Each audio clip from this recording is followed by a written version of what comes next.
그리고 하나님께서는 이제 징계할 때도 무조건 징계하는 것이 아니라 그 딱 계산 딱 해가지고 정확히 징계하시는 분입니다. 징계도 다 세매해가지고 해서 징계하시는 거예요. 호세아 2장 찾아봅시다. 호세아 2장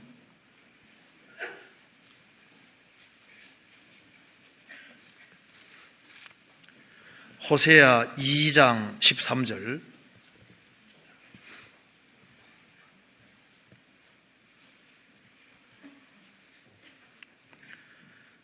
저가 귀고리와 폐물로 장식하고 그 연애하는 자를 따라가서 나를 잊어버리고 향을 살라 바알들을 섬긴 시를 따라 내가 저에게 벌을 주리라. 나 여호와의 말이니라.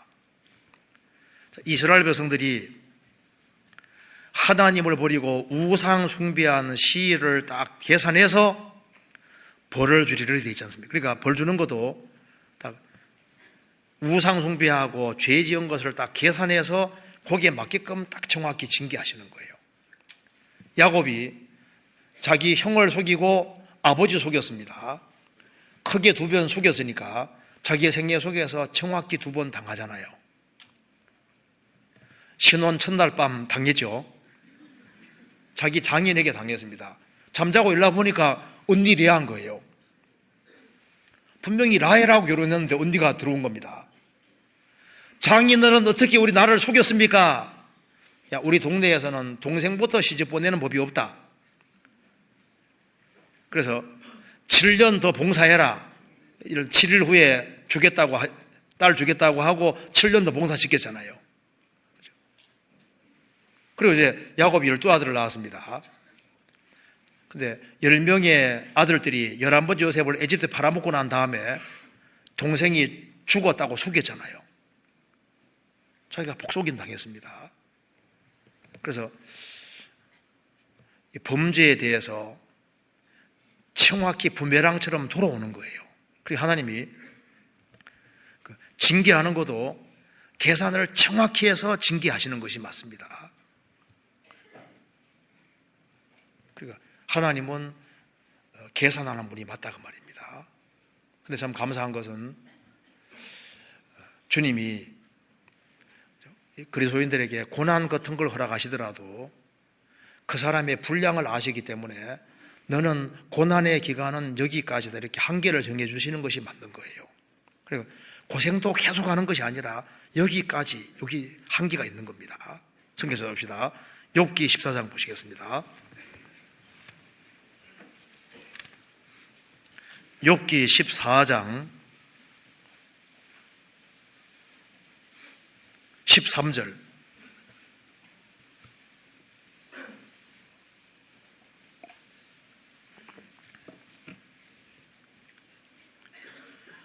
주는 나를 음부에 감추시며 주의 진도가 쉴 때까지 나를 숨기시고 나를 위하여 기한을 정하시고 나를 키워가옵소서. 욥이 10명의 자녀가 죽고 재산 다 날아가고 몸 전체가 병들고 고통이 심하니까 그 욥의 그 소원이 뭡니까? 너무너무 힘드니까 하나님, 나를 위해서 제발 기한을 정해주시고 내가 고난받더라도 언제까지인지 이것 좀 제발 좀 알려주시고, 언제까지 기한을 정해주시고, 내가 언제까지 이런 어려움을 당해야 됩니까? 근데 기한을 정해두셨습니다. 욥기 24장 1절 같이 한번 읽어보겠습니다. 24장 1절입니다. 어찌하여 전능자가 시기를 정하지 아니하셨는고 어찌하여 그를 아는 자들이 그의 날을 보지 못하는고. 욥의 탄식입니다. 어찌하여 전능자가 시기를 정하지 아니하셨는고.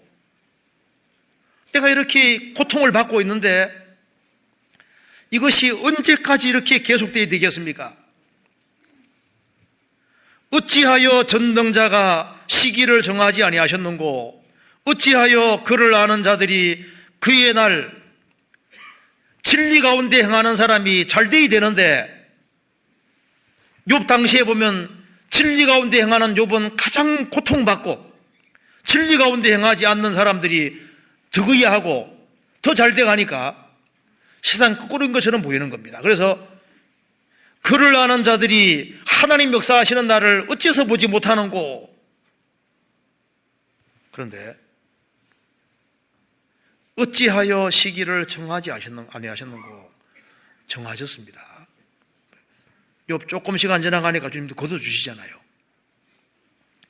모세 생애도 파라오 공주의 아들로서 40년, 미디안 광야에서 40년, 그리고 하나님께 쓰임 받는데 40년 기한을 정하신 거지 않습니까? 요셉이 17살 나이에 에집트에 팔려가서 정말 고생을 많이 했습니다. 너는 13년 동안 딱 정해 주신 거예요. 그래서 13년 딱 지나 30살 됐을 때 주님 딱 회복시켜 주셨잖아요. 그러니까 영원히가 아니다 그 말입니다. 한계가 정해져 있는 거예요. 그래서 우리가 이제 꼴짜기로 내려가면은 꼴짜기는 반드시 한계라는 게 있습니다. 너는 여기까지, 언제까지, 여기 딱 정해져 있는. 그래서 고난은 계속되는 것이 아니에요. 근데 그걸 하나님이 아십니다. 형통한 날에는 기뻐하고 공고한 날에는 생각하라. 하나님이 이 두 가지를 병행하게 하사 장래 일을 능히 헤아리 알지 못하게 하셨느니라.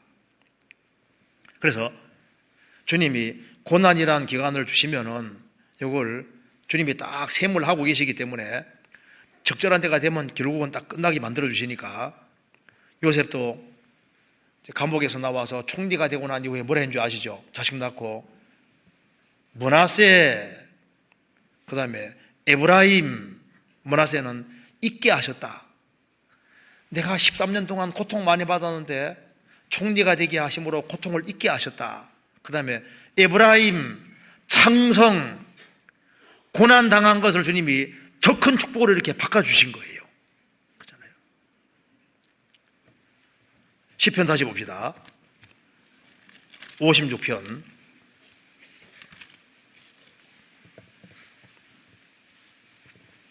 8절입니다.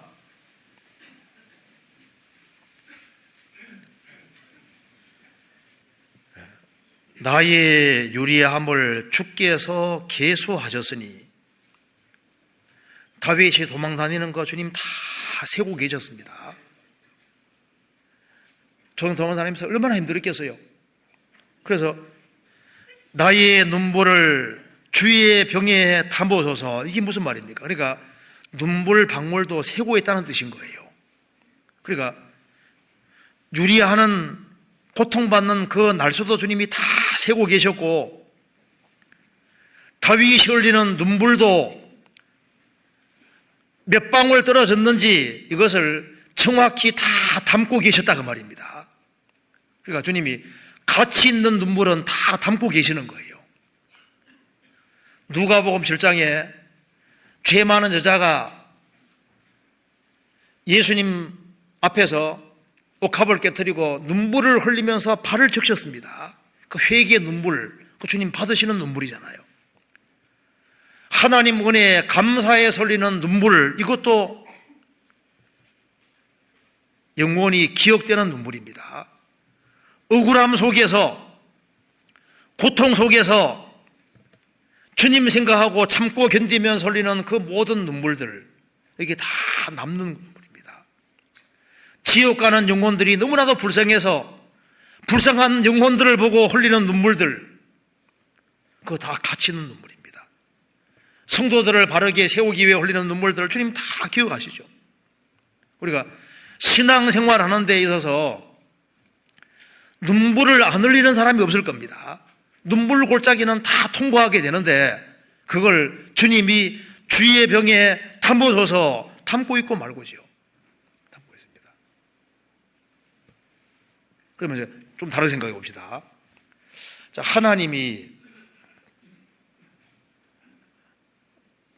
최고의 수학자로서 모든 것을 완벽하게 다 세고 있는 것이 사실이라면 우리에게도 뭘 원할까요? 우리도 마땅히 세어볼 것을 세어보기를 원하실 겁니다. 그렇잖아요. 우리도 셈을 해봐야 될 것이 있습니다. 성경 10편 찾아봅시다. 10편 90편 보세요.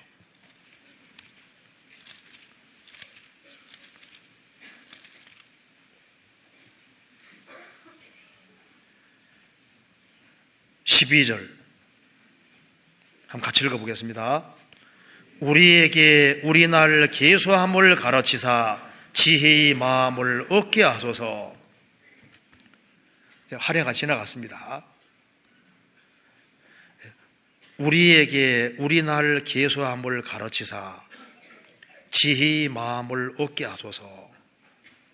그러니까 요즘 많은 사람들이 이 바깥의 세상 것들을 많이 세고 있는데 그것보다 더 중요한 것은 자기 자신에 대해서 많이 세봐야 됩니다. 내 생계가 얼마나 남았는가 그거 세봐야 됩니다. 그러니까 우리가 산수를 좀 잘해야 돼요. 산수를 계산을 좀 잘해봐야 됩니다. 자, 내 생계가 얼마 남았을까? 우리 날 계수함을 가르치사 지혜의 마음을 얻게 하소서.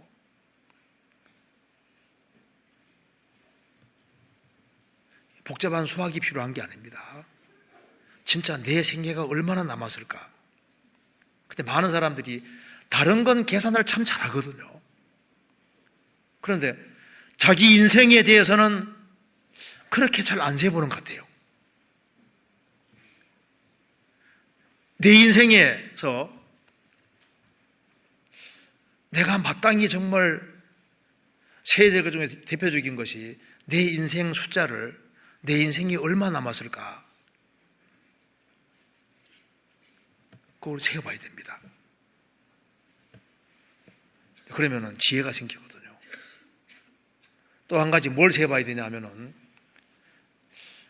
내가 지금까지 살아오면서 하나님이 내게 주신 은혜들을 이렇게 곰곰이 되새겨보고 은혜를 이렇게 세어보는 것이 필요합니다. 은혜를. 그러니까 받은 은혜가 얼마나 많아요. 그 은혜를 세어볼 필요가 있습니다. 성경 사무엘상 7장 보시겠습니다. 사무엘상 7장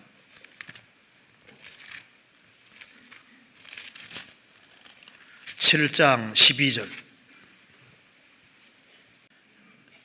사무엘이 돌을 취하여 비스바와 센 사이에 세워 가로되 여호와께서 여기까지 우리를 도우셨다 하고 그 이름을 에벤에셀이라 하니라. 에벤에셀은 도움의 돌이란 뜻입니다. 사무엘이 전쟁에 승리하고 난 이후에 미스바와 센 사이에 돌을 세웠습니다. 하나님 은혜를 기념하기 위해서 에벤에셀이라는 돌을 세워서 여기까지 도우셨다. 우리 과거를 돌이켜보면은 주님이 이때도 도와주시고 도움의 돌을 많이 발견할 수 있는 겁니다. 오늘의 우리가 있기까지 하나님 은혜가 계속 작용했던 거예요. 그래서 우리가 돈만 자꾸 셀 것이 아니라 내 연수를 세봐야 되고 내가 하나님께 받은 은혜 같은 것을 세볼 필요가 있습니다. 또 한 가지 무엇을 세어봐야 되냐 하면은 그리스도인의 심판대 앞에 섰을 때 얼만큼의 상을 받을지, 과연 무엇이 남을지를 계산해 봐야 되는 겁니다. 정말 주님 앞에 섰을 때 정말 무엇이 남을까? 남은 것이 있을까? 그거 생각해 봐야 됩니다. 그리고 또 한 가지는 하나님이 우리를 위해서 준비해 놓은 것이 얼마나 많을까? 그런 건 상상해 가면서 그런 것도 세볼 필요가 있지 않습니까? 시편 139편 보시겠습니다.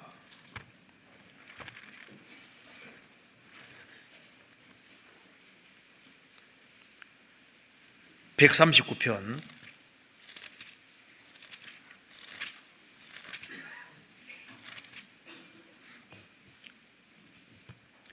10절 7절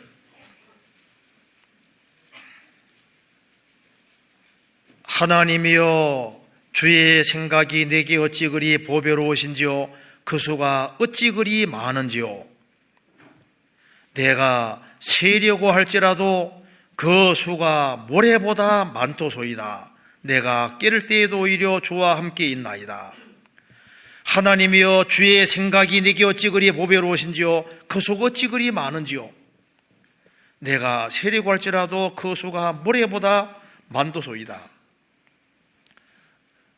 우리에게 주려고자 하는 축복이 상상할 수도 없을 겁니다. 그러니까 우리가 이미 받은 은혜도 세워보고 내가 심판대에 섰을 때 어느 정도의 상을 받을 것인지도 생각을 해봐야 되고 그리고 하나님이 우리를 위해서 준비해 놓은 것이 얼마나 많은지 우리를 향한 생각이 얼마나 많은지 그런 것을 생각해보고 계산해보면 여기 다윗이 말했습니다. 그 수가 모래보다 많다고 했습니다.